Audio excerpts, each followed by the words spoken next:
वाह, how was chemistry?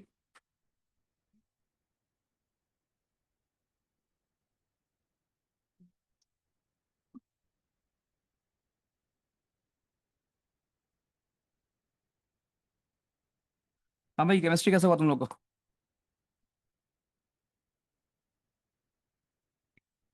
हम Patna MP आपको प्रणाम करते हैं।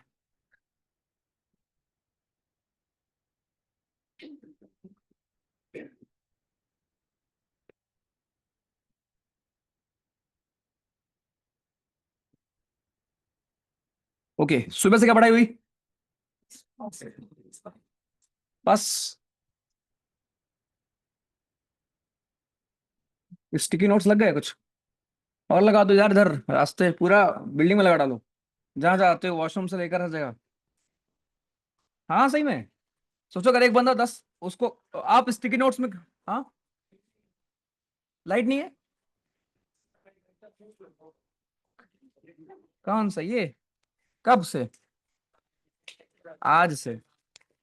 ठीक है, हो जाएगा। तो अगर आप सोचो, आप लोग नोट्स में, स्टिकी नोट्स में क्या लिखते हो जो आपको लगता है मैं भूल जाऊंगा? है ना, जैसे मैंने एक लिख के टांगा था अपने उस पे कि एस्टिमेट्स कमेटी में कोई नहीं होता राज्यसभा वाला। और ये सवाल कई बार आया हुआ है, ठीक है। तो आप ऐसी चीजें लिखते हो वहां पर। तो ऐसी ही सोचो, अगर 10-10 चीजें आप सब लोग लिखोगे तो ऐसी चीजें हो जाएंगी 100 के करीब। उसको आप पढ़ोगे कम से कम 100 बार आने वाले 15 दिन में। है ना? हम्म। चलो ठीक है। सृजन जी, पहले टेस्ट करोगे उसके बाद ही तो रिवीजन करेंगे भाई। भैया मैं सांसद पोस्ट, ओके। ठीक है। मेरी चरणों में बालक का प्रणाम स्वीकार करें। ओके चलो ठीक है। सो टॉपिक है हमारा पार्लियामेंट। एक बार बता दो इफ आई एम ऑडिबल यार। पीछे वाले ऑडिबल? उधर भी ऑडिबल?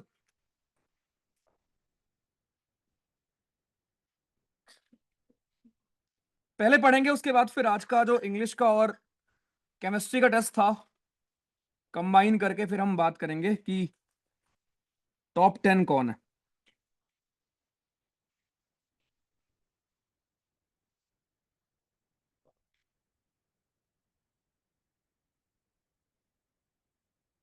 केमिस्ट्री आसान थी ना वैसे? डिम्पल? राजदीप कौन है? कहाँ है वो? ओके,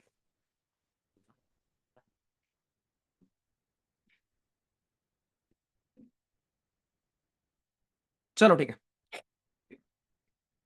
वॉइस लो नहीं है दोस्त? नहीं होगी, चलो। सो टॉपिक हमारा है आपका पार्लियामेंट।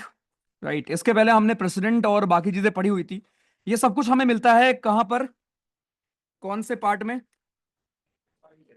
पार्ट 5 में, ठीक है। चलो ध्यान सुनना भी।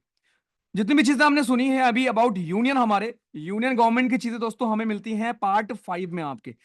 टोटल हमारे जब कॉन्स्टिट्यूशन हमारा बना तो हमारे कितने पार्ट थे? टोटल 22 पार्ट थे जब हमारा संविधान बनाया गया था। और कब बनाया गया था? इसको हमने अडॉप्ट कब किया था? 26?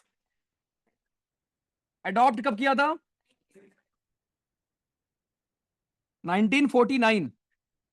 और यहां पर सबको याद है ना कि 1949 को हमने कौन कौन सी चीजें हैं जो ऑलरेडी इन्फोर्स कर ली थी?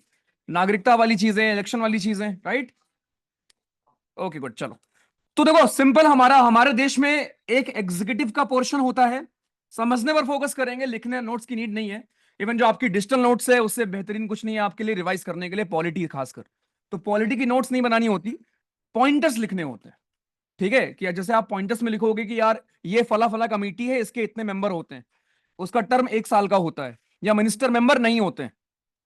राइट, ये तो मैंने पढ़ाया 1 पेजर में। पढ़ा है ना आपने कमिटीज? 3 हमारी committees, public account committee, estimates committee और कमेटी ऑन पब्लिक अंडरटेकिंग। तो ऐसे पॉइंट्स को लिखना है नोट करके। बाकी तो एक बार कहानी आप समझ जाओगे, उसके बाद बस रिवाइज कर लोगे डिजिटल नोट से, वही काफी होगा। तो लिखने पे फोकस कम करना, समझने पर ज्यादा करना। तो पार्लियामेंट हमारा दोस्तों लेजिस्लेचर का हिस्सा होता है।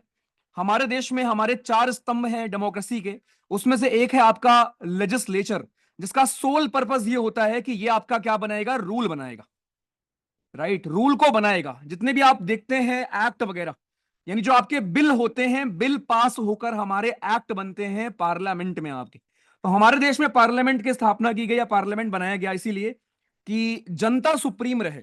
अगर आप देखो पार्लियामेंट में हमारे जो लोग होते हैं, जिनको आप बोलते हो member of parliament which is called MP, तो सारे काम एमपी करते हैं हमारे।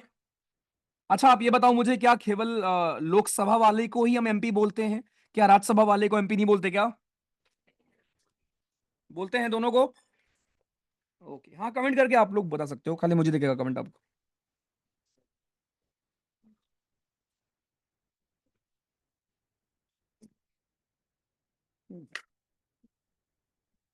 ठीक है, परफेक्ट, रिएक्शन ऑफ कर दूं एक सेकंड।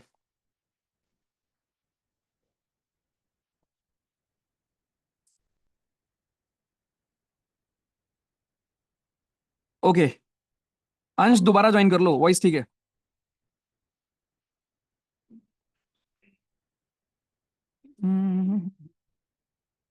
चलो ठीक है। तो जो आप वो फोटोज देखते हो ना कुछ लोगों की, कि आज मंत्री जी से के सानिध्य में आकर उनके आशीर्वाद प्राप्त हुआ है ना, आज मंत्री जी के अवतरण दिवस पर उनसे भेंट हुई लखनऊ में। हाँ एग्जैक्टली, तो मेरे भाई आपके युवा नेता जो आपके होते हैं, मतलब बाकी राज्यों में अगर आप देखोगे, गुजरात के युवा क्या कर रहे हैं। हाँ और हमारे बिल्कुल, क्योंकि मैं भी यूपी से हूं, मुझे पता है ना यूपी बिहार में क्या लोग करते हैं नॉर्मली। ठीक है चलो, तो भाई आपका पार्लियामेंट बनाया इसलिए गया कि यार जनता को हम कहीं ना कहीं सुप्रीम दिखा पाए। और आज पर प्रिम्बल आपने पढ़ा होगा, प्रिम्बल राइट, प्रिम्बल याद है। ऑर्डर कम से कम याद रखना, एसएसएस में आपका पहले सोशलिस्ट आएगा, फिर आएगा, पहले सॉरेन आएगा, फिर सोशलिस्ट आएगा, फिर सेकुलर आएगा, फिर डेमोक्रेटिक आएगा, फिर रिपब्लिक आएगा। तो ये ऑर्डर भी पूछेगा एग्जाम में, और इसकी पहली लाइन होती है we the people of India. तो हाँ, तो हम, हाँ ठीक ठीक ठीक, हम अपना जो पावर है या हमारा कॉन्स्टिट्यूशन अपना पावर डिराइव करता है लोगों से, फ्रॉम पीपल। इसलिए पार्लियामेंट में हम जनता चुनकर भेजती। स्पेशली अगर आप देखोगे लोकसभा, लोकसभा में क्या होता है कि जनता, आप लोग ने भी चुनाव में वोट डाला होगा 2024 में, है ना, उसके पहले 19 में डाला होगा। इसको बोलते हैं जनरल इलेक्शन। तो जो आपके लोकसभा का चुनाव होता है भाइयों, इसको वी कॉल जनरल इलेक्शन। और इस चुनाव में क्या होता है कि अलग अलग आपकी कंस्टिट्युएंसीज बटी हुई हैं पूरे देश में हमारी। जैसे आप पढ़ते हो कि 543 सीट है, सीट का मतलब क्या होता है। अब एक पर्टिकुलर कंस्टिट्युएंसी में कुछ पॉपुलेशन होती है, कुछ लाख लोग होते हैं, वो किसी एक बंदे को जिताते हैं। वहां पर शायद 20 लोग, 25 लोग, 10 लोग, 12 लोग खड़े होते हैं, उनमें वो वोट करते हैं, जिसको मैक्सिमम वोट मिलता है वो जीतता है, और फिर वो उस पर्टिकुलर एरिया को रिप्रेजेंट करता है जाकर पार्लियामेंट में। पार्लियामेंट में आपने देखा होगा कि अलग अलग मुद्दे लोग उठाते रहते हैं, सारी चीजें आपको न्यूज में देखने को मिलती भी नहीं है। नॉर्मली पार्लियामेंट की प्रोसीडिंग्स आप तभी देखते हो जब कुछ बहुत बड़ा हो रहा होता है, वरना डे टू डे जो आपकी पार्लियामेंट चल रही होती है, जब सेशन होता है उस टाइम पर नॉर्मल बहुत सारे डिस्कशन होते हैं। इवन आप जहां से आप लोग हो, आपके भी एमपी ने कुछ क्वेश्चन उठाया होगा। तो ये पर्पस होता है, और इस तरीके से हमारी देश की सरकार चलती है। तो ये इंश्योर किया गया हमारे कॉन्स्टिट्यूशन निर्माताओं के द्वारा कि ये देश की जनता होगी सुप्रीम, आपकी हमारी उसके पावर सुप्रीम होगी, वो डिसाइड करेगी कि सरकार किसकी बनेगी। बिकॉज अल्टीमेटली सरकार बनाने के लिए आपको लोकसभा में चाहिए होती है क्या, मेजोरिटी। कौन सी मेजोरिटी, एब्सल्यूट या फिर आपका हमारा इफेक्टिव? डिफरेंस पता है, नहीं पता? ओके, सिंपल मेजोरिटी में देखो ये होता है, सिंपल मेजोरिटी का मतलब है जैसे मान लो हम यहां पर 100 लोग हैं, ठीक है, या 200 लोग हैं। अब 200 लोगों में मान लो किसी दिन केवल 50 लोग आप लोग आए हो, उस 50 लोग में 20 लोग का मन नहीं है पढ़ने का, तबीयत खराब है, हेड डाउन कर लेंगे, खाली 30 लोग बचे।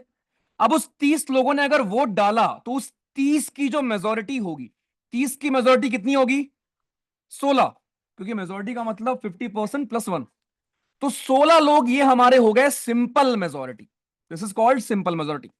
अब अगर मैं बात करूं एब्सोल्यूट मेजोरिटी की, तो एब्सोल्यूट मेजोरिटी वाज कि अगर 200 की वैकेंसी है, 200 सीट है, तो उसकी मेजोरिटी होगी 101। वो 101 है आपकी एब्सोल्यूट मेजोरिटी।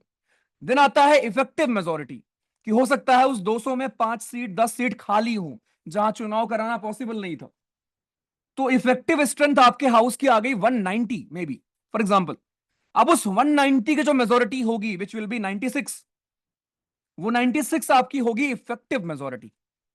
और at last we have special majority. अब ध्यान रखना, स्पेशल मेजोरिटी दो तीन तरह की होती है।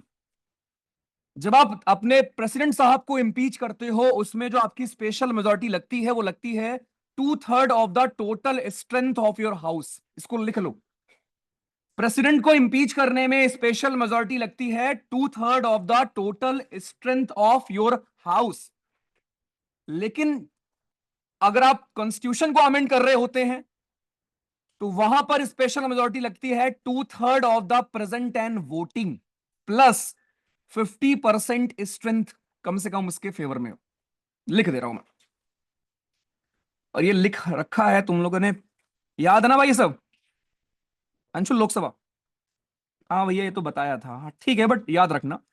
तो बस इस पूरे जो बात मैंने आपको बोली इसका पर्पस ये था कि प्लीज ध्यान रखना, आपकी स्पेशल मेजोरिटी हमारी एक प्रकार की नहीं होती। एक होती है जो आपके अंडर आर्टिकल 368 वाली जो आपकी स्पेशल मेजोरिटी है, उसका मतलब ये होता है कि आपका 2/3 of the present and voting,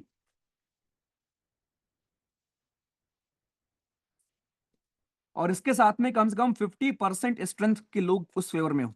50% strength भी हमें चाहिए आपके फेवर में हो। दोनों कंडीशन होती हैं। और एक आपकी, अगर आप प्रेसिडेंट को इम्पीच कर रहे होते हैं तो इसमें जो लगती है मेजोरिटी वो आपकी लगती है 2/3 of the total strength of your Lok Sabha, या जो जितने लोग भी वोट कर रहे हैं, ठीक है, 2/3 ऑफ द टोटल स्ट्रेंथ। जैसे आप इम्पीच कर रहे हो तो यहां पर वोट कौन करते हैं? कौन करता है इम्पीचमेंट में वोट? बोथ करते हैं। ओके, तो इनका दोस्तों 2/3 हमें चाहिए होता है। टोटल स्ट्रेंथ का, यानी लोकसभा प्लस राज्यसभा के टोटल स्ट्रेंथ का 2/3 हमें चाहिए होगा। तो कहने का मतलब स्पेशल मेजोरिटी कई प्रकार की हो सकती है। एक होता है कि जिसमें आपको आधे राज्यों की परमिशन भी लेनी पड़ती है, पढ़ा है ना, आर्टिकल 368। ओके, तो ये आपकी दोस्तों मेजोरिटी हो गई। तो देश में सरकार बनाने के लिए हमें चाहिए होती है आपकी एब्सोल्यूट मेजोरिटी। आपने देखा होगा सरकारों को बोलते हुए, पार्टीज को बोलते हुए, जैसे लोकसभा में भी कितनी सीट है? 543 सीट है, राइट? 543 का मेजोरिटी कितना होगा? 272। मेजोरिटी का मतलब आधा से एक ज्यादा, ठीक? तो 272। अब 272 सीट वो एक जादुई आंकड़ा होता है। अगर आपके पास इतनी सीटें आई तो आपकी सरकार बनेगी। इसी को बोलते हैं एब्सोल्यूट मेजोरिटी। चलो ठीक। गर्मी क्यों है इतनी? लाइट चली गई, ओके। तो भाई ये था हमारा इंट्रो, थोड़ा बहुत जो पहले भी आप पढ़ चुके हो। अब हम शुरू करेंगे भाई। तो हमारे देश में जो मेन चीज और आपके एग्जाम के लिए सबसे इंपॉर्टेंट जो पोर्शन होता है दोस्तों, वो हमारा होता है पार्ट 5। पार्ट 5 जिसमें हमें मेंशन मिलता है किसका? यूनियन गवर्नमेंट का, यूनियन एग्जीक्यूटिव का मेंशन हमें मिलेगा, यानी सेंट्रल गवर्नमेंट की चीजों का मेंशन मिलेगा। हमारे देश में दोस्तों we are blessed to have a system जहां पर राज्यों के पास भी पावर है, जहां पर सेंट्रल गवर्नमेंट के पास भी पावर है। इसी चीज को हम बोलते हैं decentralisation of the power, right? Decentralisation का मतलब क्या होता है? कि सारी पावर एक बंदे में नहीं रहेगी। बिल्कुल, पावर जो होगी वो डिवाइड होगी। और ये कौन से शेड्यूल में मेंशन है? Very good. 7th शेड्यूल में मेंशन है आपकी कि 3 लिस्ट हमारी होंगी। Also can you recall the article number of schedule 7? 246। ठीक है, आर्टिकल 246 में दोस्तों हमें मिलेगा शेड्यूल 7 का मेंशन, जहां पर आपकी 3 लिस्ट बताई गई हैं। उन 3 लिस्ट के मैटर कितने कितने हैं वही पूछता है एग्जाम में, कि यूनियन लिस्ट में आपके 100 मैटर हैं, स्टेट लिस्ट में आपके 61 मैटर हैं, और कंकरेंट में आपके 52 मैटर है। तो इसको भी प्लीज ध्यान रखेंगे। चलो ठीक है, तो आते हैं वापस टॉपिक पर अपने। बिल्कुल, दादाजी के पास कुछ नहीं है, ठीक है, राइट। केशव जी सही करो। ओके भाई, तो शुरू करते हैं पार्लियामेंट पढ़ना। अब पार्लियामेंट के दोस्तों हमारे कितने पार्ट होते हैं? 3 पार्ट होते हैं। एक आपका लोकसभा, दूसरा राज्यसभा, और तीसरे हमारे प्रेसिडेंट स्वयं। प्रेसिडेंट साहब स्वयं हमारे होते हैं पार्लियामेंट के पार्ट, ठीक है। यह भी कई बार पूछा गया है कि पार्लियामेंट का पार्ट कौन होता है कौन नहीं होता। अच्छा, एक और चीज, एक सवाल मेरा, क्या प्रेसिडेंट साहब और गवर्नर साहब एग्जीक्यूटिव के भी पार्ट होते हैं? लेजिस्लेचर के भी होंगे। क्या सीएम और पीएम लेजिस्लेचर के पार्ट होंगे? खाली एग्जीक्यूटिव के पार्ट होंगे। गुड। लेकिन जो आपके गवर्नर होते हैं और प्रेसिडेंट होते हैं दोस्तों, वो दोनों के पार्ट होते हैं, ध्यान रखिएगा। चलिए, तो ये हम पहले पढ़ चुके हैं अबाउट प्रेसिडेंट। आज हमें पढ़ना है राज्यसभा में क्या है, लोकसभा में क्या है, कैसे चलता है सदन हमारा, कैसे फंक्शनिंग होती है, स्पीकर साहब क्या हैं, डिप्टी स्पीकर साहब क्या हैं, सारी चीजें हम लोग आज यहां पर सीखने वाले। ठीक, एक सेकंड, चलो। मस्त कॉमेडी चलती है, राइट। तो ये हम पढ़ चुके हैं दोस्तों पहले, कोई दिक्कत नहीं इसमें। पहले बात करते हैं राज्यसभा की। आप लोगों ने कभी राज्यसभा का चुनाव देखा है होते हुए? याद है, कुछ मेमोरी में होगा, नहीं होगा, बट आपने देखा होगा लोकसभा का चुनाव। तो पहली बात तो जो लोकसभा और राज्यसभा का चुनाव होता है, इसको कराता कौन है? इलेक्शन कमीशन ऑफ इंडिया कराती है इसको कंडक्ट, पहली बात तो, जिसका खुद हमें मेंशन मिलता है आर्टिकल 324 में। ठीक है, okay. So election commission of India कराएगी इन दोनों चुनावों को।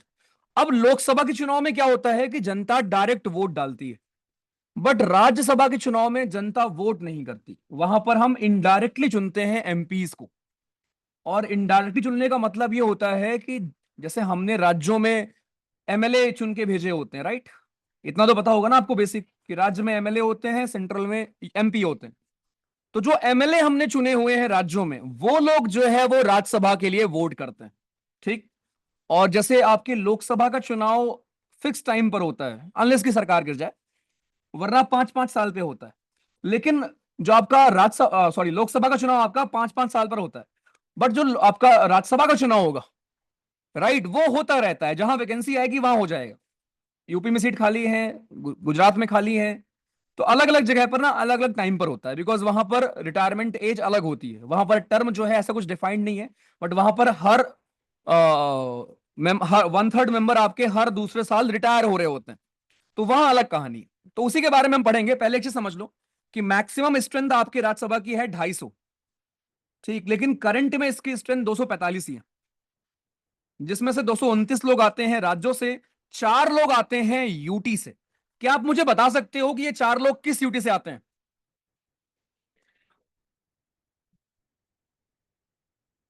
दिल्ली से? अभी दिल्ली से आते हैं। ओके, जेएनके में उस अभी है, अब तो बन गया ना शायद, जेएनके में बन गया ना असेंबली। हाँ ठीक है। तो आपके 4 लोग यहां पर आते हैं दिल्ली आपके यूटी से, और 12 लोग को दोस्तों हम नॉमिनेट करते हैं। मैं आपको पीवाईक्यू बताता हूं, एक बार पीवाईक्यू आया था कि 12 लोग जो नॉमिनेट होते हैं वो किस किस फील्ड से हो सकते हैं। देखो, आर्ट से हो सकते हैं, लिटरेचर से हो सकते हैं, साइंस से हो सकते हैं, और सोशल सर्विस से हो सकते हैं। अब फिर मुझे बताओ सचिन तेंदुलकर कैसे हो गए nominate?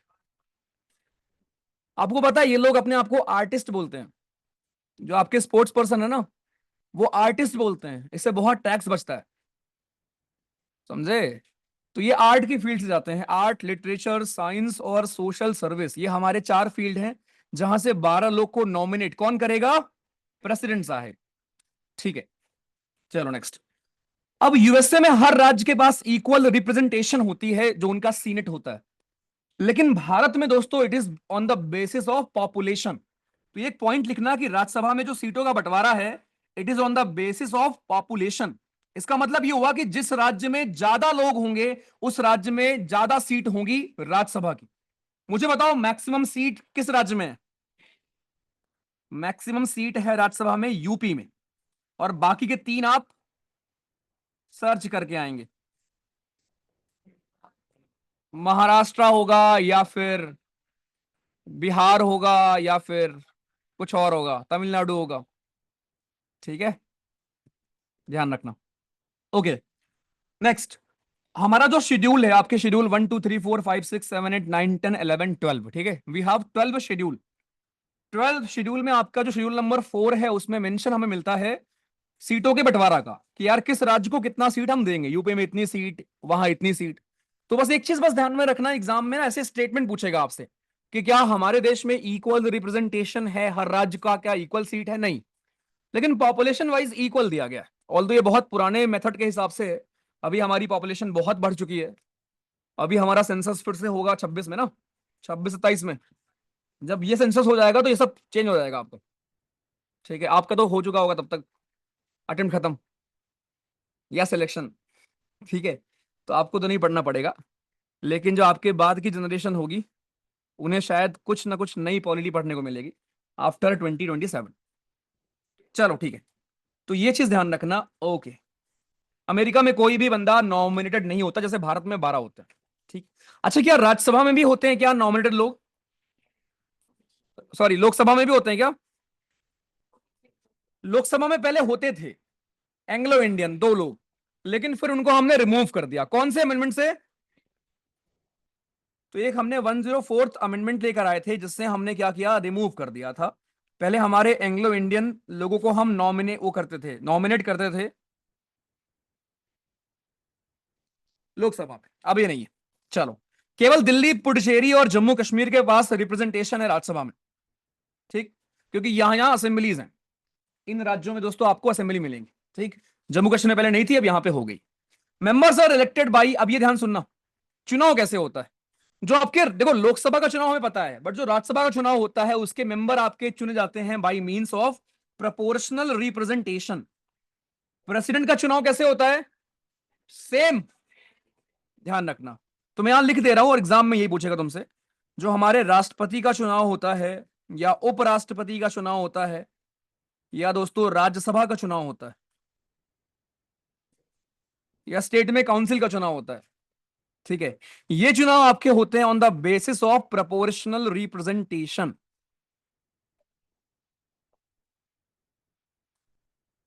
By means of single transferable vote. लेकिन दोस्तों, जो आपके गांव में सरपंच का चुनाव देखा है आपने कभी? गांव वालों को पता होगा, गांव में प्रधानिक चुनाव होता है, या जो लोग शहरों से होंगे वहां म्युनिसिपैलिटी का चुनाव होता है। तो जो आपके सरपंच हो गए, म्युनिसिपैलिटीज हमारी हो गई, इनके अलावा जो आपके दूसरे दोस्तों आपके एमएलए हो गए राज्य में, यानी स्टेट असेंबली में जो आपका एमएलए हो गए, और जो आपके सेंट्रल गवर्नमेंट उसमें सेंट्रल लेवल पर आपके लोकसभा के हो गए, आपके एमपी, मेंबर ऑफ पार्लियामेंट, इनका दोस्तों चुनाव होता है, एक मेथड होता है, उसको हम कहते हैं फर्स्ट पास्ट दी पोस्ट सिस्टम। फर्स्ट पास दी पोस्ट सिस्टम। अंतर क्या होता है दोनों में? अंतर यह होता है कि प्रोपोर्शनल रिप्रेजेंटेशन में जब तक किसी एक बंदे को 50% से ज्यादा वोट नहीं मिल जाते, तब तक वो बंदा विनर नहीं होता। इसलिए वहां पर प्रेफरेंस आपसे मांगी जाती है, ठीक है। और आपके वोट ट्रांसफरेबल होते हैं कि आपने प्रेफरेंस 1 2 3 4 दी है, जो आपकी पहले सबकी प्रेफरेंस 1 गिनी जाएगी। समझ लो, ये पूछेगा नहीं आपसे एग्जाम में। कैसे चुनाव होता है प्रेसिडेंट का, या आपके वाइस प्रेसिडेंट का, या राज्यसभा का? एक आपके पास प्रेफरेंस बॉक्स होगा, 1 2 3 4 ऐसे, उसमें आपको करना होगा, जैसे आप भरते हो, फॉर्म भरते हो, आईएमए, ओटीए और एफए। अब सबसे पहले काउंटिंग जब होगी तो सब लोगों की पहली प्रेफरेंस को काउंट किया जाएगा, और अगर उसी में कोई मिल गया हमको विनर, कि हो सकता है किसी बंदों को 50% से ज्यादा लोगों ने फर्स्ट प्रेफरेंस दी हुई है, अगर हमें मिल गया तो बढ़िया, अगर नहीं मिला तो वो सारी प्रेफरेंस सेकंड वाले को ट्रांसफर हो जाएंगी, ठीक। और फिर उसका काउंट करेंगे हम लोग, मिल गया तो अच्छी बात है, नहीं मिला तो थर्ड वाले को ट्रांसफर हो जाएंगे। इस तरीके से आपका, इसी को बोलते हैं ट्रांसफरेबल वोट। इसीलिए आप इसमें बोलते हो proportional representation by means of single transferable vote. But जो आपका चुनाव होता है दोस्तों लोकसभा का, या आपके एमएलए का, एमपी का, इसमें आप जाएंगे, बटन दबाएंगे, कोई बंदा अगर एक वोट भी उसको ज्यादा मिला है किसी दूसरे से, वो भी जीत जाएगा। होता है ना, 2 वोट जीते, 2 लाख से जीते। यहां 50, ऐसा नहीं है कि 10 लाख वोट पड़े तो आपको 5 लाख लाना पड़ेगा, नहीं। हो सकता है 20 लोग हों और मुझ में और सेकंड वाले में डिफरेंस खाली 10 वोट का हो, लेकिन फिर भी आई एम द विनर। तो इस मेथड को कहते हैं कि वो पहला बंदा जो पास करेगा पोस्ट को, वो जो आपका सिस्टम हुआ है, वो आपका विनर होगा।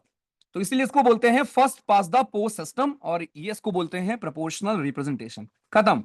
ये सवाल कई बार आया हुआ है, खाली इतना। चलो, ये था हमारा चुनाव कैसे होता है। अब आगे वही पूरा लिखा हुआ है, देख लो। सीट्स आपकी अलॉटेड है on the basis of population, अच्छे से पता है। ये आपका एक कंटिन्यूइंग चैम्बर होता है, इसका मतलब आपका राज्यसभा डिसॉल्व नहीं होता, ठीक है।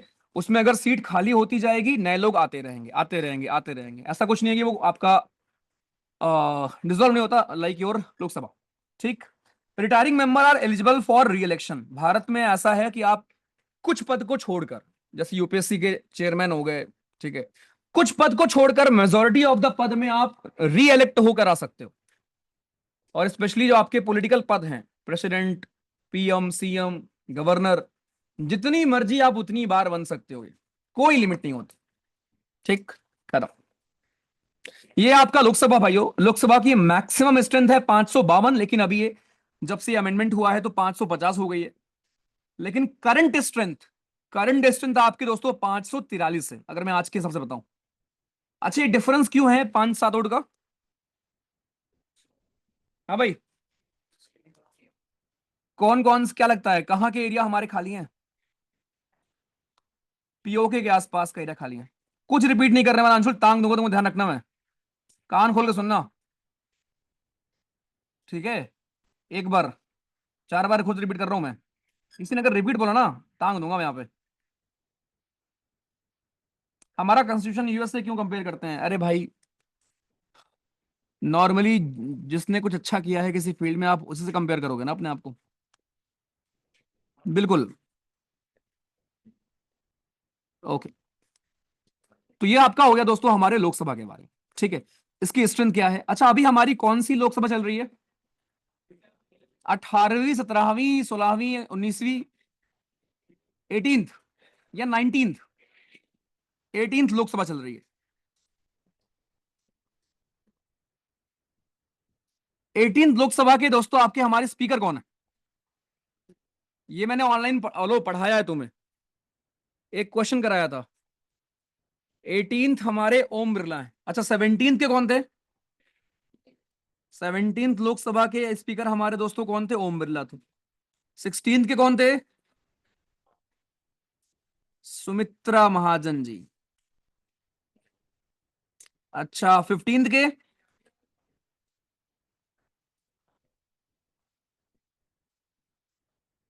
मीरा जी। ठीक है, शुभम अपने अपने हिसाब से कर लेते हैं भाई साहब। ठीक है, तो ये थोड़ा ना स्पीकर प्लीज ध्यान रखेंगे कि 17th, 18th, 16th, 15th, और हमारी करंट अभी 18th लोकसभा चल रही है। ठीक है, जिसके पीएम हमारे आपको पता है। चलो ठीक है, तो ये सारी चीजें आपकी हो गई। पहले दोस्तों 2 सीट आपकी रिजर्व होती थी लोकसभा में, बट उसको हमने 104th अमेंडमेंट से रिमूव कर दिया। इसी 104th अमेंडमेंट ने एक काम और किया था, पता है आपको? इसी 104th अमेंडमेंट ने जो SC ST को मिलता है रिजर्वेशन आपके पार्लियामेंट में, उसको इंक्रीज किया था। वो भी आपका 2019 में एक्सपायर हो रहा था, लेकिन उसको फर्दर इंक्रीज किया गया है। जो पार्लियामेंट में आपके SC ST भाई बंधु को हमारे रिजर्वेशन है, उसको भाइयों इंक्रीज किया गया है आपके इसी अमेंडमेंट से। ध्यान रखेंगे। तो ये बहुत बेसिक चीज आपने पढ़ी कि लोकसभा क्या होती है, राज्यसभा क्या होती है, चुनाव कैसे होता है, राइट, किस मेथड से चुनाव होता है, ये चीजें आपने यहां पर देखी। ओके, कहानी अब ये मेंबर हम चुनते हैं डायरेक्टली अलग अलग कंस्टिट्युएंसीज से। देख लो, on the basis of universal adult franchise. इसका मतलब क्या होता है कि हर वो बंदा जो 18 साल के ऊपर है, पहले आपकी वोट देने की उम्र कितनी थी? उसको हमने 18 कर दिया। कौन से अमेंडमेंट से? 61st अमेंडमेंट से दोस्तों हमने ये काम कर दिया। ओके, आइए ये देखो नीचे अच्छा लिखा हुआ है, पता भी होगा तुम। It is not a continuing chamber. इसका मतलब क्या हुआ भैया? इसका मतलब ये हुआ कि आपकी डिसॉल्व हो जाएगी, 5 साल हो जाएंगे और टाटा बाय बाय। या जब तक कॉन्फिडेंस है सरकार के पास।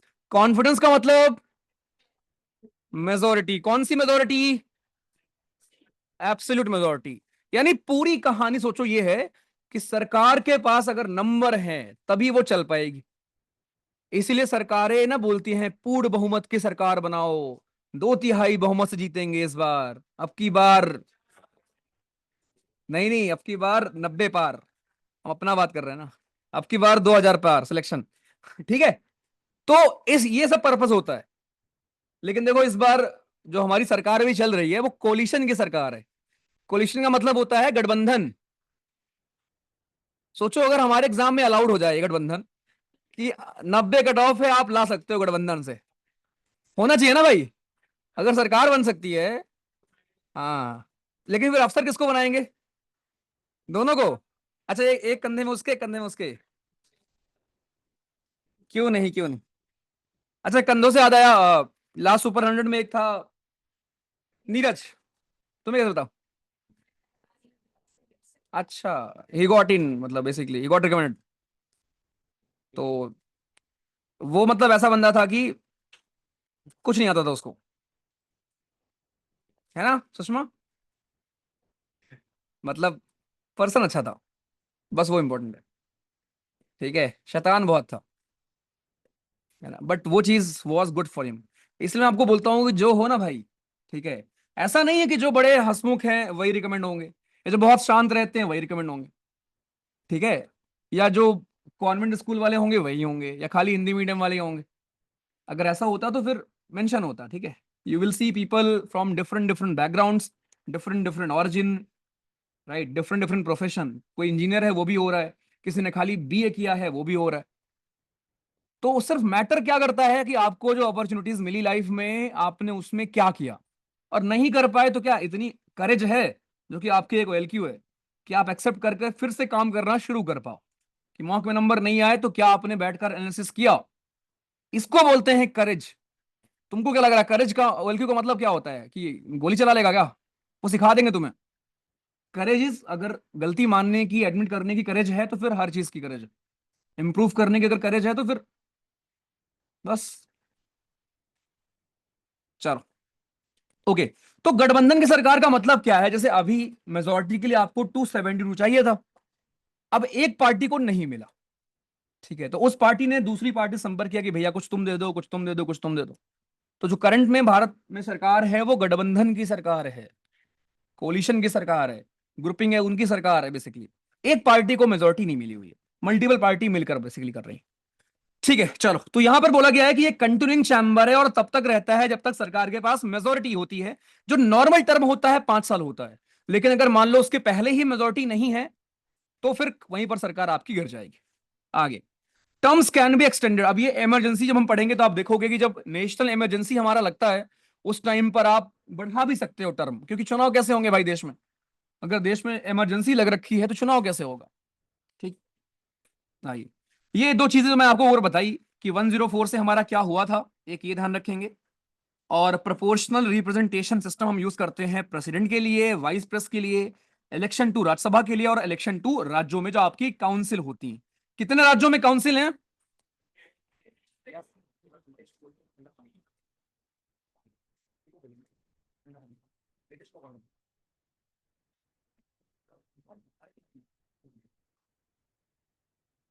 हाँ भाई, कितने राज्यों में है?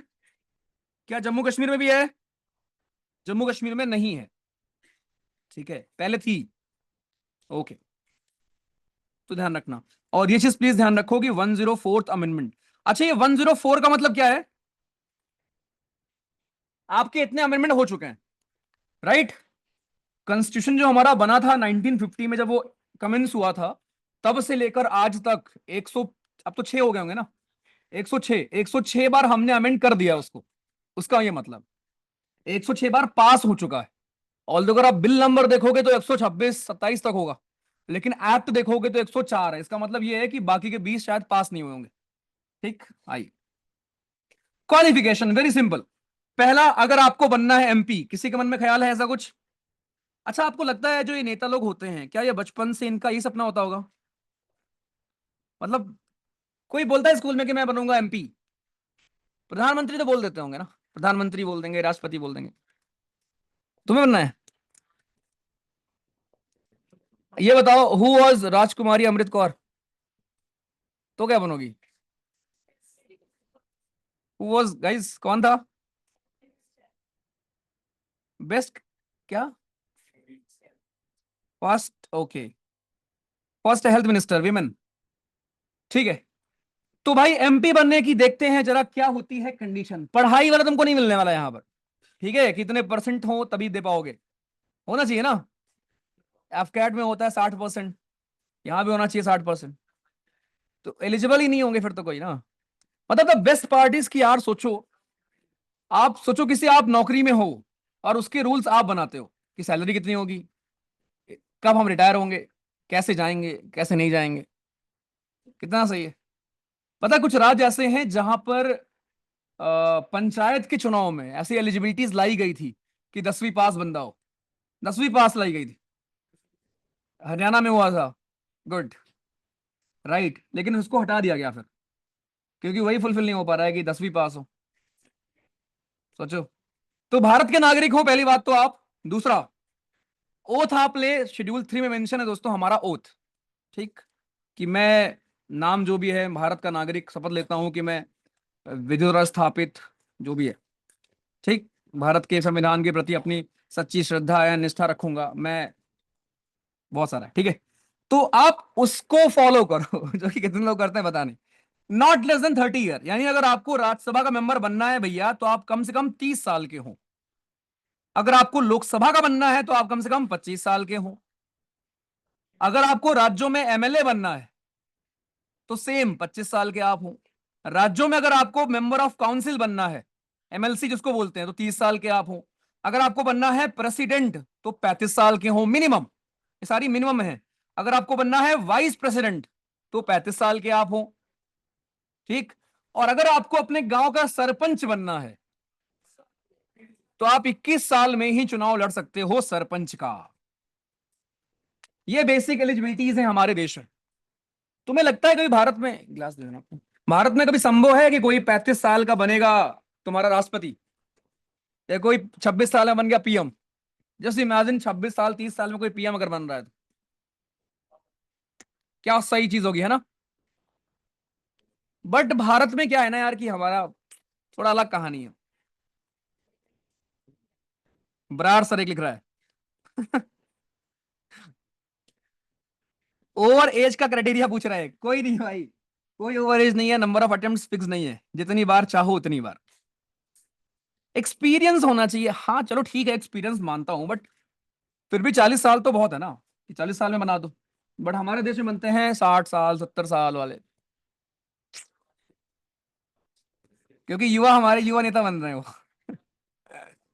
राइट। तो भाई हाँ, बस बस अपने पॉलिटिकल ओपिनियंस ना अपने पास रखो, ठीक है। हमें पढ़ना है पॉलिटिक्स नहीं। क्या होता है डिफरेंस पॉलिटी और पॉलिटिक्स में? Same difference between economy and economics, ठीक है। एक थ्योरी है, दूसरा उसका एप्लीकेशन। चलो, तो 25 साल 30 साल दोस्तों आपका हो गया। और तीसरा लिखा है कि अगर मान लो पार्लियामेंट ने कोई और रूल बनाया है। देखो, दो प्रकार के रूल हो सकते हैं। एक रूल तो जो हमारे संविधान में लिखा होगा, कॉन्स्टिट्यूशन में लिखा होगा, और एक रूल जो पार्लियामेंट ने बाद में बनाया होगा, कुछ शायद बना सकती है बाद में। तो पार्लियामेंट के पास पावर होता है कि वो रूल्स वगैरह आपकी बना सकती है। तो इन रूल्स को दोस्तों वो फॉलो करें, इन रूल्स को आप सेटिस्फाई कर रहे हो तो आप एलिजिबल हैं। ठीक, अब ये देखो, एक आपका रिप्रेजेंटेशन ऑफ पीपल एक्ट आया था 1951 में, जो कि पार्लियामेंट, अगर कहीं पर भी एक्ट वर्ड लिखा हो ना, समझ जाया करो। एक्ट का मतलब क्या है कि पार्लियामेंट में कोई बिल आ रहा होगा, वो बिल आपका पास हुआ होगा और फिर एक्ट बना होगा। तो इसमें दो कंडीशन और जोड़ी गई, कि आप किसी न किसी जगह से रजिस्टर्ड हो, आपकी वोटर आईडी कार्ड बनी हो, है ना, कहीं पर इलेक्शन कमीशन के साथ आपका नाम हो, इलेक्टोरल रोल एक होता है उसमें। और दूसरा, अगर आपको एससी एसटी की सीट पर लड़ना है तो उसके लिए एससी एसटी होना पड़ेगा। अगर आप किसी भी रिजर्व सीट पर लड़ रहे हो तो उसके लिए कम से कम उस कम्युनिटी से आप हो। जनरल पर हर लोग लड़ लो, कोई दिक्कत नहीं, लेकिन अगर आपको एससी एसटी सीट पर लड़ना है तो आपको उस कम्युनिटी से दोस्तों बिलोंग करना होगा। आपने देखा होगा पंचायत के चुनाव में नॉर्मली हमारा आता है महिला सीट, देखा है? इस बार महिला सीट आ गई, इस बार आ गई तुम्हारी एससी सीट आ गई, एससी एसटी सीट आ गई। अब उसमें क्या होता है कि गांव में दो चार लोग ही होते हैं जो मेन होते हैं, तो वो अपनी वाइफ को खड़ा कर देंगे, है ना, और फोटो अब उनकी लगेगी और नीचे लिखा होगा प्रधानपति। हाँ, ये होता है। हाँ,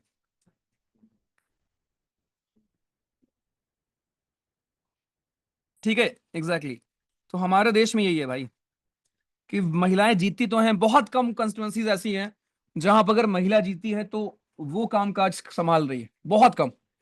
और स्पेशली यूपी बिहार में तो ऑलमोस्ट निल। उसके हस्बैंड या कोई और घर का मेंबर होगा मेल, हर जगह आपको उसकी फोटो दिखेगी। तो ये सच्चाई है। इसका पर्पस करने का क्या था, कि महिलाओं को हम आगे भाई बढ़ाएं और ठीक है, चलो, ये देख लिया आपने मिनिमम एज वगैरह क्या। अब डिस्क्वालीफाई, अभी तो हमने ये देखा कंडीशंस क्या थी क्वालिफाई होने के, ठीक है। अब डिस्क्वालीफाई कौन हो सकता है? पहला, अगर आपके पास कोई ऑफिस ऑफ प्रॉफिट हो, what is the office of profit, क्या लगता है? जैसे मान लो आप डीएम हो किसी राज्य में, सॉरी किसी डिस्ट्रिक्ट में। आप अगर डीएम हो, अब डीएम होकर आप चुनाव भी लड़ गए, तो डीएम की ही रिस्पॉन्सिबिलिटी होती है चुनाव सही से हो उसको कराना, कंडक्ट, ठीक है। और आप उस पद पर रहते हुए आपने रिजाइन नहीं किया और आप चुनाव लड़ गए, तो मतलब आप किसी ऐसे पद पर मत रहो यार जहां से आप चुनाव को इन्फ्लुएंस कर पाओ। मे बी ये जो आपके एमपी वगैरह होते हैं ये ऑफिस ऑफ प्रॉफिट में नहीं आता। बीइंग अगर आप एमपी हो उसके बाद दोबारा लड़ रहे हो तो this is not part of office of profit. लेकिन अगर आप किसी एडमिनिस्ट्रेटिव पद पर हो और वहां रह के हुए अगर आप अप्लाई कर रहे हो दोबारा से, देन बिना रिजाइन किए, देन वो दोस्तों आपका हमारा होता है ऑफिस ऑफ प्रॉफिट। तो आपके पास कोई ऑफिस ऑफ प्रॉफिट ना हो पहली बात तो आप अनसाउंड माइंड के अगर हैं तो भगा दिए जाएंगे। अनसाउंड माइंड का मतलब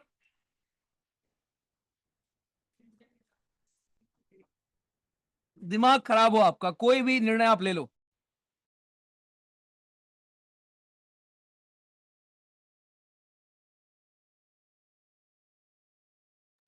हाँ, ठीक है।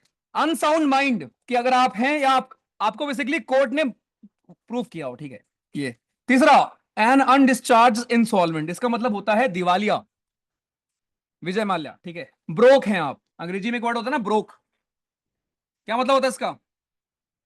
अगर मैं लिखूं I am broke because of super 100, तो इसका मतलब क्या होगा? मैं टूटा हुआ हूं? नहीं, इसका मतलब हुआ कि भाई दिवालिया निकल गया मेरा, तो पैसे खत्म हो गए बेसिकली। हाँ, टूट गया मैं एकदम, ठीक है। बिल्कुल, इंसॉल्वेंसी और बैंक्रप्सी होते हैं बेसिकली, राइट।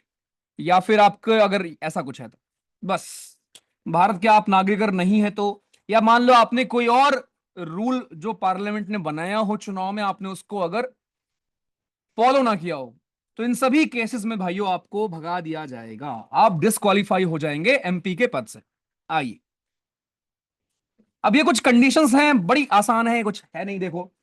ये आपके 1951 के रिप्रेजेंटेशन ऑफ पीपल एक्ट में कुछ और रूल बनाए गए थे जिसमें बोला गया कि अगर आप करप्ट प्रैक्टिसेस पाए पकड़े गए, कि पता लगा चुनाव के एक रात पहले तुम साड़ी वाड़ी बांट रहे हो, होता है गांव में ऐसा, पता है, शराब बटती हैं, पैसे बटते हैं, महिलाओं को साड़ी मिलती है। और मेरे गांव में हुआ था चुनाव, महिलाओं ने दोनों पार्टी से ले लिया, इससे भी एक साड़ी लिया, उससे भी एक साड़ी लिया, और वोट दोनों को नहीं दिया।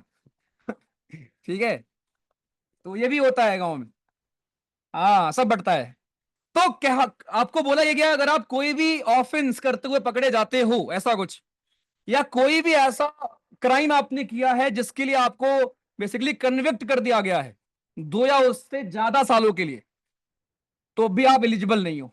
अब आपको लगेगा कि फिर बाकी लोग कैसे लड़ते हैं, इतने केसेस होते हैं, तो भाई उनके अगेंस्ट केस होते हैं, वो कन्विक्ट नहीं होते। जैसे लालू यादव जी कन्विक्ट हो गए थे, तो वो एलिजिबल फिर नहीं थे लड़ने के। लेकिन जो कन्विक्ट नहीं हो पाता उसके ऊपर 50 केस, 60 केस, 70 केस चल रहे हैं, चलते रहेंगे वो। बहुत सारे हैं ऐसे, हर पार्टी में मिलेंगे आपको, राइट। मतलब उनके लिए केस एक गहना है कि जेल जाके आए हम, नेताजी जेल गए थे। और हम लोग के लिए जेल क्या होता है भाई? पुलिस, इन घर में पुलिस आई थी। मतलब हम लोग के लिए ये है कि भाई पुलिस आना ही कितनी बड़ी बात है। जैसे आपको बताऊं, यहाँ करंट जो आपके थाना प्रभारी हैं, एक हमारा केस था कॉपीराइट का, ठीक है। तो कुछ डॉक्यूमेंट चाहिए थे, तो वो यहाँ पे नहीं आए, क्योंकि उन्होंने बोला कि सर अगर हम आएंगे आपके यहाँ पे तो आसपास के लोग थोड़ा बात बनाएंगे कि पुलिस आई थी, कोचिंग में पुलिस आई थी, राइट। तो उन्होंने सर को, आशीष सर को आपके फोन करके बुलाया था, राइट। तो थोड़ा सा होता है, ठीक। अरे वो आया आज अंकित, क्यों नहीं आया? हाँ, पढ़ रहा तू? ठीक है, ओके। तो भाई अगर ये सारे चीज आप करते हैं तो भैया जी हाँ, आपको भगा दिया जाएगा। आप अगर सरकार के कॉन्ट्रैक्ट्स में, सर्विस में इंटरेस्टेड हो कि भैया हम करप्शन कर लेंगे, आफ्टर रिटायरमेंट एक और नौकरी मिल जाएगी, है ना, रियलिटी में आपको पता है क्या है, ये बस कहा बातें लिखी हुई हैं, ठीक है, बस आपकी लिखी हुई हैं बातें। आ जाओ, ये बड़ा इंटरेस्टिंग है। ऑन ग्राउंड ऑफ डिफेक्शन, एक भाइयों होता है डिफेक्शन, ये कहां पर मेंशन है? प्लीज इसको समझो ध्यान से। ये आपके शेड्यूल नंबर 10 में मेंशन आपको मिलेगा, anti defection, anti defection law एक हमारा है, ठीक है। और ये आपका दोस्तों आया था कौन से अमेंडमेंट से? फर्स्ट कौन बोल रहा है, खड़े हो जाओ जल्दी से, जल्दी से फर्स्ट वाला खड़ा हो जाए, टांग दूंगा फर्स्ट वाले को। सो 52nd कॉन्स्टिट्यूशनल अमेंडमेंट एक्ट से दोस्तों एक और रूल लाया गया जिसमें बोला गया एंटी डिफेक्शन। अब आप रियलिटी देखो, इमेजिन करो चुनाव होने वाला है, ठीक है, मैं खड़ा हो रहा हूं फॉर एग्जांपल, मान लेते हैं लोकल पार्टी से, ठीक है, मेरा चुनाव निशान है अनाज उठाता किसान, ठीक है, या खटिया, ठीक है, मैं आपके पास आऊं और बोलूं कि खटिया पर वोट डालना, ठीक, इस बार वोट कहां पड़ेगा? खटिया पर पड़ेगा। अब सोचो मैं चुनाव जीत जाऊं, तो आप लोगों ने मुझे वोट क्यों दिया था? कि मैं खटिया पे खड़ा था इसलिए ना, या मैं इस पार्टी से जुड़ा था इसलिए ना? हो सकता है चुनाव जीतने के बाद अगर मैं उस पार्टी को छोड़ दूं, या उस पार्टी की बात ना मानूं, या किसी और पार्टी में चला जाऊं, तो ये जनता के साथ धोखा हुआ ना।